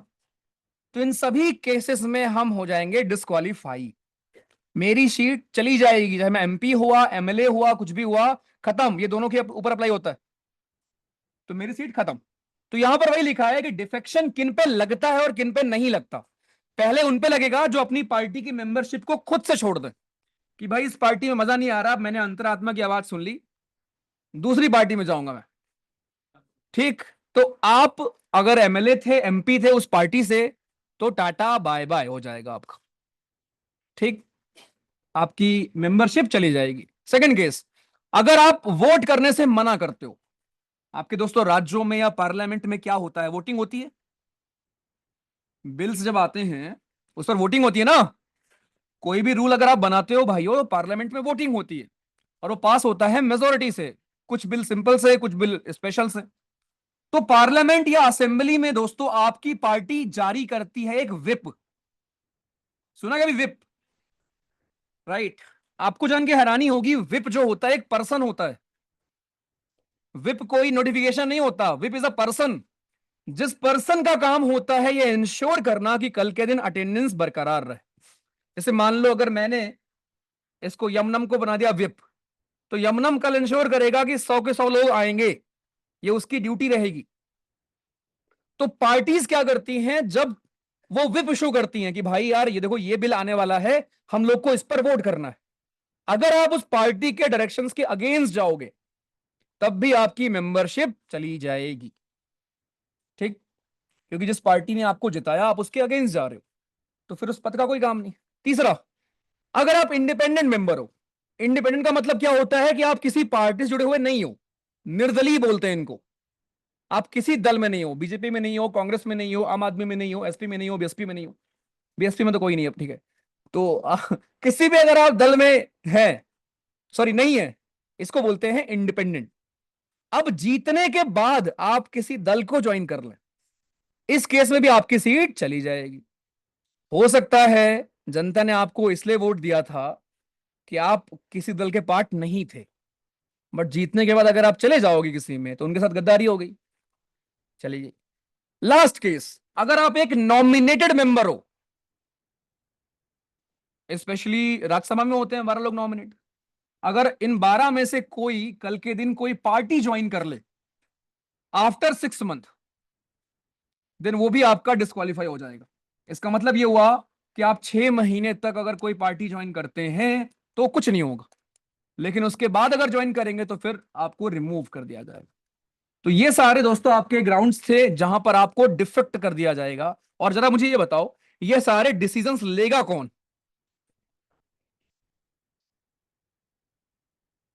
कौन डिसाइड करता है एंटी डिफेक्शन में? स्पीकर साहब करते हैं, वेरी गुड, शाबाश। अब देखो यहां पर दो केस आपके और होते हैं। इमेजिन करो, मान लो हम लोग 100 लोग की पार्टी है, 100 लोग की पार्टी में अगर 5 लोग किसी दूसरी पार्टी में चले गए, तो वो पांचों डिस्क्वालीफाई हो जाएंगे। लेकिन अगर मान लो 70 लोग कहीं चले गए, पूरी पार्टी ही चली गई 4 लोग को छोड़ के, तो क्या होगा? तो कोई डिस्क्वालीफाई नहीं होगा, जो नहीं गए वो हो जाएंगे। इसको बोलते हैं मर्जर। अभी महाराष्ट्र में ये हुआ था, देखा था? महाराष्ट्र में एक पूरी पार्टी ही टूट कर चली गई दूसरे में। हाँ, तो मेरे भाई एक केस होता है स्प्लिट का, और दूसरा केस होता है मर्जर का। स्प्लिट में ये होता है अगर 1/3 या उससे कम लोग किसी दूसरी पार्टी में जाते हैं तो सारे के सारे हो जाएंगे डिफेक्ट या डिस्क्वालीफाई हो जाएंगे। और मर्जर में ये होता है अगर 2/3 या उससे ज्यादा लोग कहीं और जाते हैं, देन यहां पर जो गए हैं वो बिल्कुल डिफेक्ट नहीं होने वाले, यहां पर डिफेक्शन नहीं लगता। बस गठबंधन में पार्टी आप नहीं करते दोस्त हिमांशु जी, आप पार्टी छोड़कर नहीं जाते, वहां पर अपना सपोर्ट देते हो आप, और पूरी पार्टी आपके सपोर्ट दे रही है, खाली आप अकेले नहीं दे रहे हो। एमपी ने पार्टी चेंज कर ली, सरकार गिर जाएगी। एक एमपी करेगा तो कैसे गिर जाएगी? सरकार तब तक रहेगी जब तक आपके पास मेजोरिटी है। कन्विक्ट का मतलब होता है दोषी, आपको कोर्ट ने दोषी करार दे दिया। चलो आ जाओ नेक्स्ट। क्लियर सबको अच्छे से कंडीशंस? ओके। अब यहां देखो, प्रेसिडेंट का डिसीजन होता है फाइनल, लेकिन उसके पहले डिसाइड करते हैं आपके स्पीकर साहब। अगर मान लो कोई डिस्प्यूट वगैरह होता है, राइट, तो president should obtain the opinion of election commission and act accordingly. ये देखो, the question of disqualification under 10 schedule is decided by presiding officer. अगर स्पीकर होंगे, आपके चेयरमैन होंगे, जो भी होंगे, वो डिसाइड करेंगे, राइट, वो डिसाइड करेंगे कोई चीज आपकी कौन डिफेक्ट हो रहा है, कौन आपका नहीं हो रहा। ठीक, ओके। अब ये आपके हो गए आपके दो केस कि एक आप बंदे को कब रिमूव कर दोगे, और दूसरा केस कैसे आप करोगे, और एक डिफेक्शन का केस। इसके अलावा कुछ और भी केसेस होते हैं जहां पे हम रिमूव करते हैं। आ जाओ देखते हैं। कभी कभी दोस्तों डबल मेंबरशिप भी मिल जाती है। जैसे मान लो कोई बंदा है, उसने जीता राज्य का चुनाव और उसके बाद एमपी बन गया। पॉसिबल है ना? मान लो अभी यूपी में चुनाव हुआ, कोई बन गया एमएलए, उसके बाद 2 महीने बाद शायद हुआ कहीं और चुनाव, वहां भी वो खड़ा हुआ, बन गया। क्योंकि भारत में ऐसी लिमिटेशन नहीं है कि जैसे अगर मैं यूपी का हूं, तो ऐसा कुछ नहीं कि मैं खाली यूपी से ही लड़ सकता हूं, मैं कहीं से लड़ सकता हूं जाकर। ठीक है। जब आपको डबल मेंबरशिप मिल जाती है तो आपकी कौन सी वाली सीट खाली हो जाती है या खाली करनी पड़ती है वो समझते हैं। देखो, अगर दोस्तों आप दो you are elected to both houses, अगर आप लोकसभा या राज्यसभा दोनों में इलेक्ट हो जाएंगे, देन आपको 10 दिन के अंदर लिख कर देना पड़ता है भैया कि मैं कौन सा चुनूंगा, मैं लोकसभा चुनूंगा या राज्यसभा चुनूंगा। अगर आप लिख कर नहीं देते तो बाय डिफॉल्ट जो बड़ी वाली सीट है, राज्यसभा की सीट आपकी दोस्तों वैकेंट हो जाएगी। Condition number 1। कंडीशन नंबर 2, अगर मान लो आप ऑलरेडी लोकसभा के मेंबर थे या किसी के मेंबर थे, ये पहले केस में क्या था कि दोनों एक साथ आप जीते हैं। दूसरे केस में ये है कि आप बाय डिफॉल्ट एक के मेंबर पहले थे, लेकिन उसके बाद दूसरे के मेंबर भी बन गए। ठीक, अगर इस ऐसा कुछ हुआ तो बाय डिफॉल्ट आपके पहले हाउस की मेंबरशिप चली जाएगी। ये देखो, अगर आप सिटिंग मेंबर हो एंड आप किसी दूसरे हाउस में भी इलेक्ट हो जाते हैं तो पहला हाउस की सीट आपकी खाली हो जाएगी। कंडीशन नंबर 3, अगर आप दो सीट पर चुने जाते हैं एक साथ, should opt one else both become vacant. ठीक, दोनों में डिफरेंस क्या है? पहले वाले में था कि आप राज्यसभा में भी जाएं और लोकसभा में भी जाएं। तीसरे वाले में यह है कि आप लोकसभा की ही 2 सीट पर अगर जीत जाएं। ऐसा आपने देखा भी होगा, मोदी जी आपके बनारस से जीते थे और गुजरात से जीते थे, देखा था, राइट। राहुल गांधी का भी सेम था पहली बार वाले में, फिर वो हार गए थे एक। हाँ, एग्जैक्टली। तो नॉर्मली क्या करता है जनता, जो आपके बड़े लीडर्स होते हैं वो सेफ रहने के लिए 2 सीट से लड़ते हैं चुनाव, कि मान लो अगर एक जगह हार गए तो फिर कहीं तो जीत जाएंगे, राइट। अगर आप दोनों में जीत गए तो मेरे भाई आपको खाली करना पड़ेगा, एक चूज करना पड़ेगा, वरना दोनों खाली हो जाएगी, आप नहीं रहोगे फिर उस टाइम एमपी एमएलए। नंबर 4, अगर कोई ऐसा बंदा है जो राज्य में एमएलए बन गया और सेंटर में एमपी बन गया, अब इस कंडीशन में आपको 14 डेज के अंदर एक सीट चूज करनी पड़ेगी, वरना जो आपकी बड़ी सीट है पार्लियामेंट वाली वो चली जाएगी। तो बड़ा सिंपल सा है सारी कंडीशंस, ठीक है। मैं यहां पर दोबारा लिख रहा हूं, ऐसे इसको आप लिख कर याद करोगे, बड़ा आसान आपके लिए हो जाएगा। नंबर 1 कंडीशन, अखिलेश यादव के साथ यही कंडीशन थी इस बार, ठीक है। अगर दोस्तों आप एमपी भी बन गए साथ में एमएलए भी बन गए, तो आपको चूज करना पड़ेगा एक, एल्स एमपी की सीट चली जाएगी। क्लियर ये वाला? नंबर 2, अगर आप सेम हाउस की 2 सीटों पर जीत गए चुनाव, 2 सीट अगर आप सेम हाउस में जीत गए, तो आप चूज करो, वरना दोनों खाली हो जाएंगी। समझ गए? नंबर 3, अगर आप ऑलरेडी एक हाउस के मेंबर हो, वो हाउस कोई भी हो सकता है, लोकसभा, राज्यसभा, असेंबली, कुछ भी, और इसके साथ इन एडिशन आप दूसरे हाउस में भी जीत जाते हैं, तो बाय डिफॉल्ट क्या होगा यहां पर? पहली सीट आपकी हो जाएगी खाली। कंडीशन नंबर 4, अगर आप राज्यसभा और लोकसभा में अलग अलग एक साथ दोनों सीट जीत जाएं, तो इसमें आपको चूज करना पड़ेगा, वरना राज्यसभा की सीट हो जाएगी खाली। खत्म। तो कितने आसान आपके ये हैं। और यहीं से पूछता है दोस्तों सवाल आपसे कि जरा बताइए, कौन होगा, कौन आपका नहीं होगा। बस क्लियर सभी को? चलो, अब बस वही आपका डिस्क्वालिफिकेशन। रिजाइन करना होगा तो किसको करेंगे? स्पीकर साहब को करेंगे। ठीक है। Did we do anything while I was absent, student पूछ रहा है। No, we stopped learning to mourn your absence. अगर आप 60 दिन तक बिना बताए गायब रहे, तो क्या आप बचेंगे? अगर बिना बताए आप 60 दिन या उससे ज्यादा गायब रहेंगे, तो फिर टाटा बाय बाय। ठीक है, फिर आप मेंबर नहीं हो। बस। कुछ और भी केस होते हैं कि मान लो कोर्ट ने आपको भैया भगा दिया, कोर्ट ने आपको दोषी करार दे दिया, हाउस से आपको निकाल दिया गया, या मान लो आप राष्ट्रपति बन गए, है ना, कि मान लो आप रिकमेंड हो गए भाई, तैयारी कर रहे थे रिटर्न की, लेकिन रिकमेंड हो गया सीधे। अब इस केस में क्या ही भगाएंगे आपको भाई, है ना शिवांश? राइट। तो अगर आप इलेक्ट हो गए ऑफिस ऑफ प्रेसिडेंट या वाइस प्रेसिडेंट दोस्तों, या गवर्नर बन गए, तो इस केसेस में आपको दोस्तों, आपको रिमूव नहीं करेंगे। क्या ही रिमूव करना होगा, फिर तो आप जा ही रहे हो वैसे ही। तो ये सारे कंडीशंस थे कि कब आपको भगाया जाएगा, ऊपर आपने देखा कैसे आपको बुलाया जाएगा। तो बेसिक्स क्लियर हैं?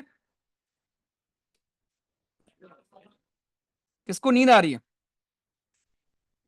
श्रेया को नींद आ रही है क्या? श्रेया सिंह सैनी, कशिश, सुनील। रात में कब सोए थे तुम लोग? हम्म। कितने बजे सोए थे? हाँ हाँ, खड़े होकर पढ़ लो। जिसको नींद आए खड़े होकर पढ़ो। वाओ। जिसको भी नींद आए प्लीज खड़े होकर पढ़ो। थोड़ी देर पहले ही खाना खाया है भैया। अच्छा। बायो की पीडीएफ, सोल्यूशन की पीडीएफ भेज तो दी दीपांशु जी, फाइल में देखना यार। तो दोबारा भेज दूंगा, ठीक। सूर्यांश लिख दिया करो डाउट यार।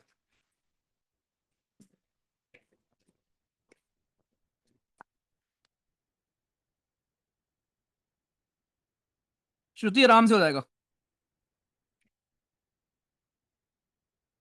चलो ब्रेक खत्म। आरन पीएम आपके दोनों हाउस में बैठ सकते हैं, कोई दिक्कत नहीं, जाकर बोल सकते हैं।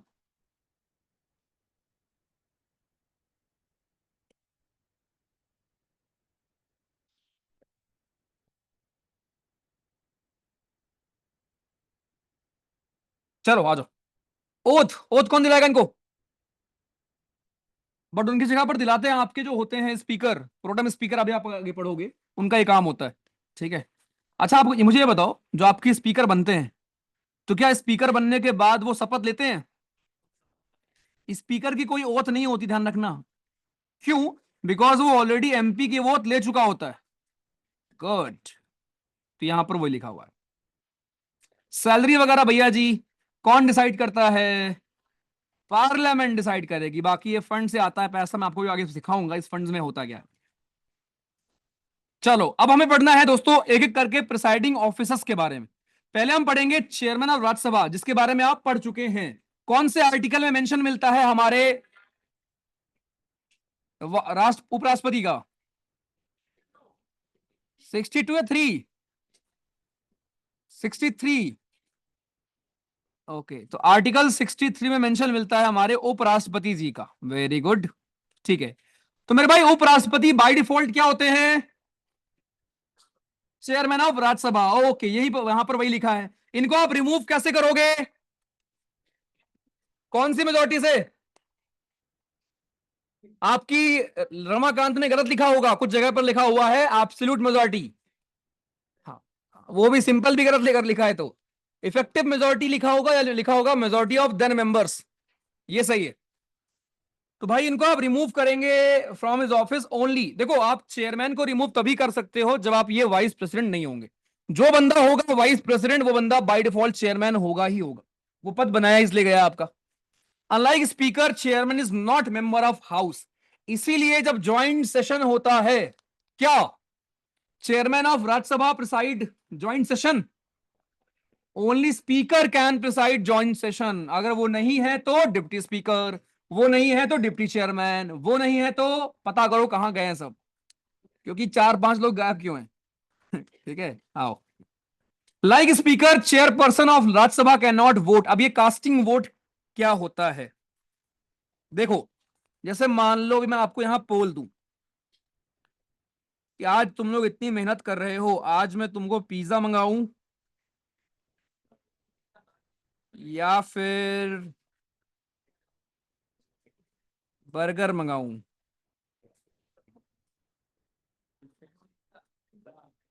चलो पोल दे रहा हूं, गाइस पोल में टिक करें जरा।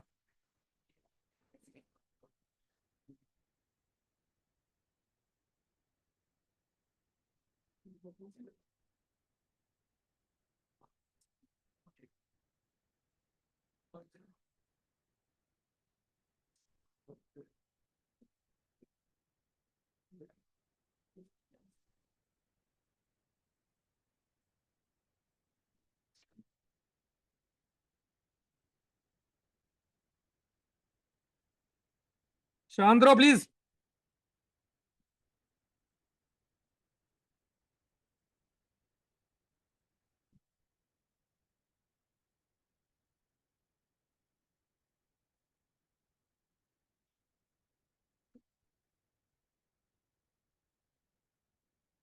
अभी मैं आपको दिखाऊंगा आपके रिजल्ट भी, ठीक है, टॉप 10 स्टार मिलेगा आज। शांत रहो और नींद से जाग जाओ जल्दी से सब लोग। चलो ठीक है। सो पोल,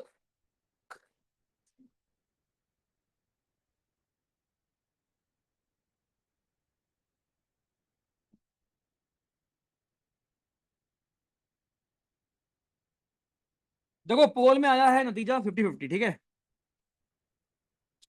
जब पोल में आया है 50-50, तो अब मैं हूं स्पीकर इस क्लास का। तो जब भी दोस्तों टाई हो जाता है, देखो स्पीकर का काम क्या होता है, डिसिप्लिन मेंटेन करना। आपके हमारे सदन में जो काम टीचर का होता है या मॉनिटर का होता है या एडमिन का होता है ग्रुप में, सेम काम स्पीकर का होता है आपके असेंबली में या फिर आपके हमारे लोकसभा में। ठीक, तो मान लो किसी बिल पर चर्चा हुई, फिर उस बिल पर वोटिंग हुई, अब बिल पर 50-50 आ गया भाई, किसी को मेजोरिटी नहीं मिली। अब इस केस में क्या करना होगा कि आपके जो स्पीकर साहब होंगे वो अपना डिस्क्रिशन यूज करेंगे और वो किसी एक को देंगे वोट, पहले स्पीकर वोट नहीं करेंगे। यानी जब बिल पर फर्स्ट इंस्टेंस में वोटिंग हो रही होगी, फर्स्ट इंस्टेंस में स्पीकर वोट करेगा क्या, फर्स्ट इंस्टेंस में स्पीकर वोट नहीं करने वाला। लेकिन जब टाई हो जाएगा अब स्पीकर किसी एक को चुन लेगा, राइट, मान लो इसको चुन लिया, कुछ नहीं मंगाना, तो भाई इसी को बोलते हैं कास्टिंग वोट। 56 सवाल इसके ऊपर आ चुके हैं एग्जाम में। तो एक सवाल आता है, कास्टिंग वोट क्या खाली स्पीकर के पास होता है या चेयरमैन के पास भी होता है? प्लीज ध्यान, सबके पास होता है। प्लीज ध्यान रखेंगे जो भी उस कुर्सी पर बैठा होगा, चाहे लोकसभा में हो, राज्यसभा में हो, राज्य में हो, सबके पास होता है कास्टिंग वोट की पावर। ठीक है, चलो। इनकी सैलरी वगैरह भैया जी आती है आपकी उस तिजोरी से जो हम आगे पढ़ेंगे सबकी। नेक्स्ट, स्पीकर की कुछ आपकी पावर यहां पर लिखी गई है जो आगे आप रिपीट करोगे। स्पीकर साहब ही डिसाइड करते हैं कोई बिल मनी बिल है या नहीं है। मनी बिल कौन से आर्टिकल में लिखा है? 110 में। ठीक है, प्रिसाइड करेंगे ज्वाइंट सेशन को। ये सब याद करना क्या मुश्किल है क्या? इवन आप स्टेटमेंट पढ़ोगे यार आपको याद आ जाएगा, ये सब कर लेना आपकी बाइक उसके बाद तुम किसी भी साल का उठा के। नेक्स्ट, अब ये हमारे हो गए आपके चेयरमैन ऑफ राज्यसभा। अब हम बात करेंगे स्पीकर ऑफ लोकसभा की। ये आर्टिकल्स इंपॉर्टेंट नहीं होते हैं, दोस्तों आपकी इंस्टीट्यूशन है जो आपका ऑरिजिनेट हुआ है 1919 गवर्नमेंट ऑफ इंडिया एक्ट से। पहले हमारे स्पीकर जीबी मलंकर साहब हैं, लोकसभा के, इलेक्टेड बाई। अब देखो इनका चुनाव होता है आपके स्पीक उसमें, लोकसभा में, ठीक है। इनको जितने लोग इलेक्ट होकर आते हैं उनमें से ही आप किसी एक को बनाते हो, ठीक। और नॉर्मली कौन सी पार्टी से होंगे? रूलिंग पार्टी से होंगे। वाई? बिकॉज मेजोरिटी किसके पास है? रूलिंग पार्टी के पास है। गुड। सिमरन कहाँ है? एक और सिमरन, क्यों?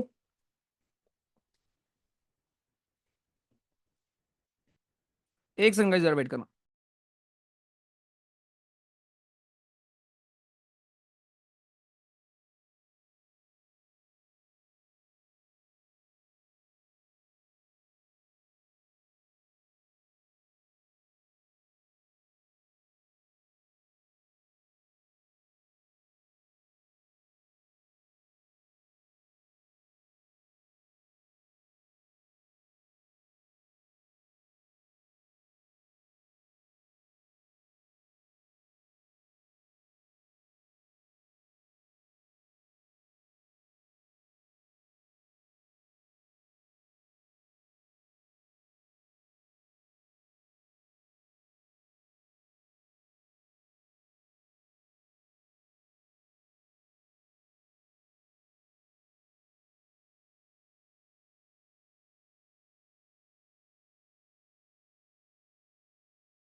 आ जाओ भाई। तो आपके पहले स्पीकर हमारे मलंकर साहब हैं। अच्छा, ये आपका पीवाई क्यों है? स्पीकर के चुनाव की डेट कौन डिसाइड करता है? प्रेसिडेंट साहब डिसाइड करते हैं। और जो आपके डिप्टी स्पीकर होते हैं उनके इलेक्शन की डेट स्पीकर साहब डिसाइड करते हैं। Very good. चुनाव कब होगा ये, ठीक है। तो उन्हीं मेंबर में से हम चुनते हैं किसी एक बंदे को, स्पीकर बना देते हैं कि भाई आपका काम है सब कुछ मैनेज करना, सब कुछ अच्छे से कराना। नेक्स्ट। ये तब तक रहते हैं जब तक लोकसभा रहती है, मतलब जब तक सरकार नहीं गिरेगी या टर्म खत्म नहीं होगा, ये तब तक रहते हैं। इनके बारे में एक और खास बात है कि जब तक नया स्पीकर नहीं बन जाएगा, ये बात ध्यान रखना। नॉर्मली क्या होता है, एक सरकार खत्म, चुनाव होगा, आएगी दूसरी सरकार, ठीक। आपने कभी नोटिस किया है कि मान लो सरकार ने शपथ लिया होगा फॉर एग्जाम्पल 26 मई को, तो जो अगली सरकार 5 साल बाद बनेगी ना, 26 मई के पहले तक चुनाव हो चुका होगा। क्योंकि भारत में हम इंट्रेगनम टर्म होता है, इसका मतलब होता है कोई पद खाली नहीं छोड़ेंगे जिस पद की वैल्यू हो। अब वाइस प्रेसिडेंट की कोई वैल्यू है नहीं हमारे देश में, ठीक है, तो वो खाली है, कोई दिक्कत नहीं। राइट, उसका बस दो ही काम है, इस राज्यसभा का चेयरमैन और राष्ट्रपति। राष्ट्रपति अपने पद पर हैं, राज्यसभा संभाल रहे हैं डिप्टी चेयरमैन, कोई काम ही नहीं उनका। लेकिन जो बाकी पद होते हैं उसकी गरिमा बनाए रखने के लिए या उसको मेंटेन करने के लिए हम क्या करते हैं भाई, चुनाव पहले करा लेते हैं। तो स्पीकर में क्या होगा ना, अगर मान लो जब तक नया स्पीकर नहीं आएगा तब तक आपके पुराने वाले स्पीकर ही रहते हैं वहां पर। ऑल्दो हाउस चलता नहीं है बट स्टिल उन्हीं को हम मानते हैं। चलो नेक्स्ट। ये देख लो, remains in office during the life of Lok Sabha. अगर इनको रिजाइन करना होगा करेंगे डिप्टी स्पीकर को। जैसे अगर रिजाइन करना है प्रेसिडेंट को, वो करेंगे किसको? ओके। और अगर स्पीकर को करना है तो वो करेंगे। अच्छा, अगर डिप्टी स्पीकर को करना है तो, और दोनों एक साथ करना है तो टॉस करेंगे, टॉस। ऐसा आज तक कभी हुआ नहीं कि दोनों को एक साथ करना पड़े यार, है ना। चलो ओके। अब अगर आपको स्पीकर को आपके रिमूव करना है, ठीक, तो अगर मैं आपसे एक टर्म यहां पर लिखूं कि स्पीकर के पास सिक्योरिटी ऑफ टेनर होता है, तो सही बात है गलत बात है? Speaker has security of tenure. Security of tenure का मतलब क्या होता है? सिक्योरिटी ऑफ टेनर का मतलब ये होता है कि मनमानी तरीके से आप इनको रिमूव नहीं कर पाओगे। जैसे अगर आपको आज गवर्नर को रिमूव करना है, कर दोगे कभी भी? तो गवर्नर के पास सिक्योरिटी टेनर नहीं है, लेकिन भाई इनके पास तो होगा ना, क्योंकि आप इनको रिमूव करने के लिए आपको पार्लियामेंट से पास करना पड़ेगा इफेक्टिव मेजोरिटी से, ठीक है। पार्लियामेंट से आपको इफेक्टिव मेजोरिटी से पास करना पड़ेगा। इसी को बोलते हैं सिक्योरिटी ऑफ टेनर होना। तो अगर आपको अपने स्पीकर को रिमूव करना है तो आप इनको दोगे पहले 14 डेज का नोटिस। कम से कम 50 लोग जाएंगे और बोलेंगे हम आपको रिमूव करना चाहते हैं। तो नोटिस देने के बाद फिर हाउस में वोटिंग होगी और वो इस आपके इफेक्टिव मेजोरिटी से पास अगर हो गया तो स्पीकर साहब बाय बाय टाटा। क्या आज तक कोई स्पीकर रिमूव हुआ है? क्या लगता है?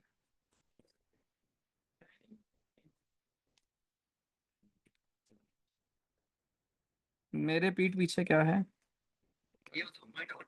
एक सेकंड गाइस, प्लीज वेट करना।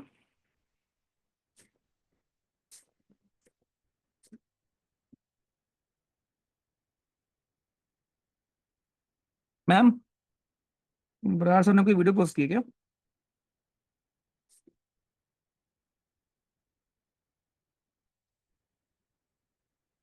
कौन सी वीडियो पे?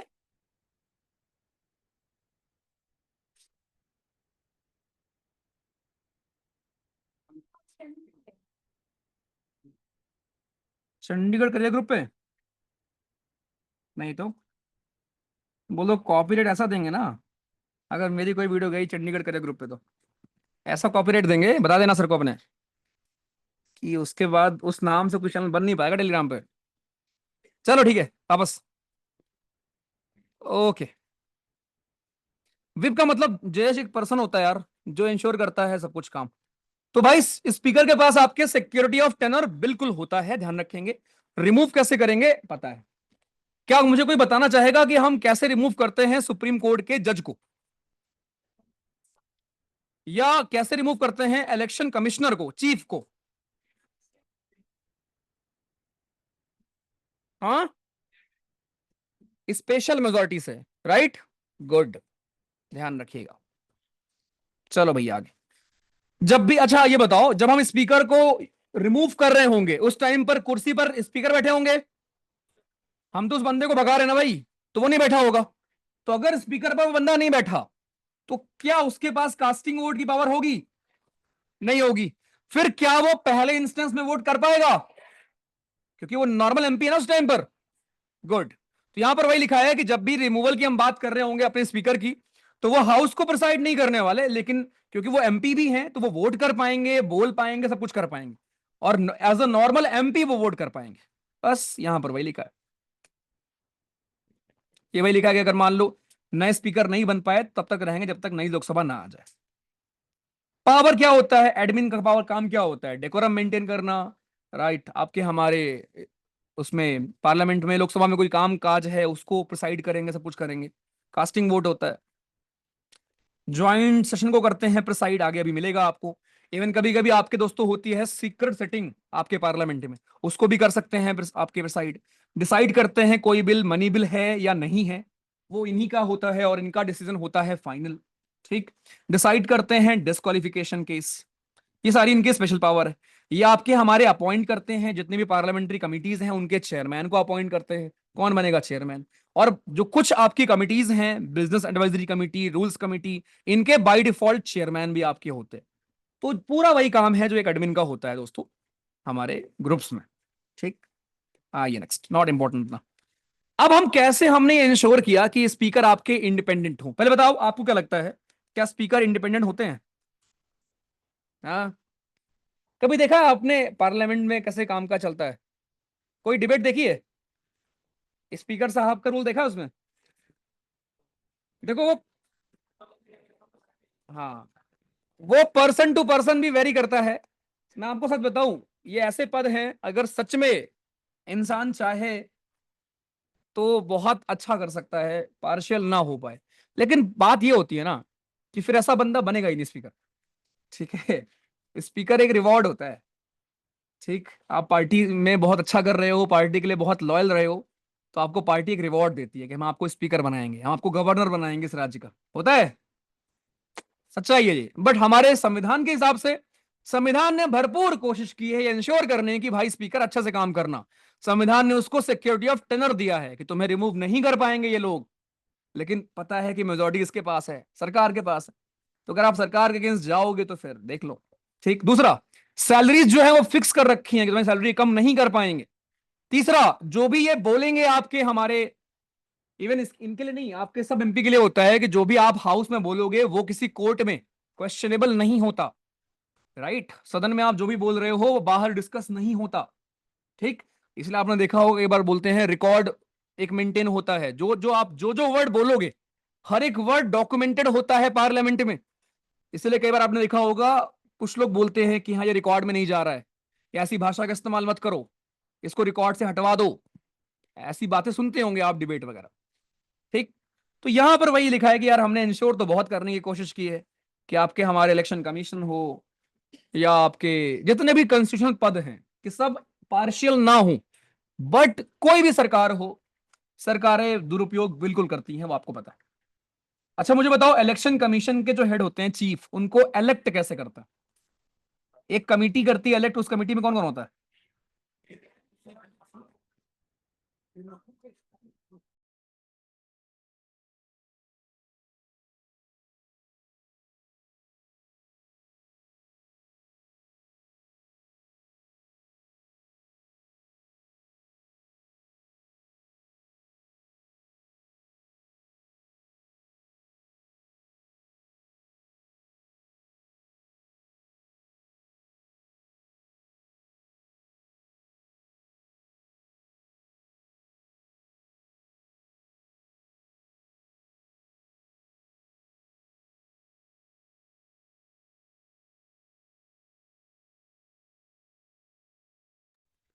तो भाई ये चीज हो गई। नेक्स्ट, एक आपका होता है प्रोटेम स्पीकर, इसका मेंशन मिलता है आर्टिकल 95 में। अच्छा, आर्टिकल 200 सबको याद है? क्या है आपके आर्टिकल 200 में?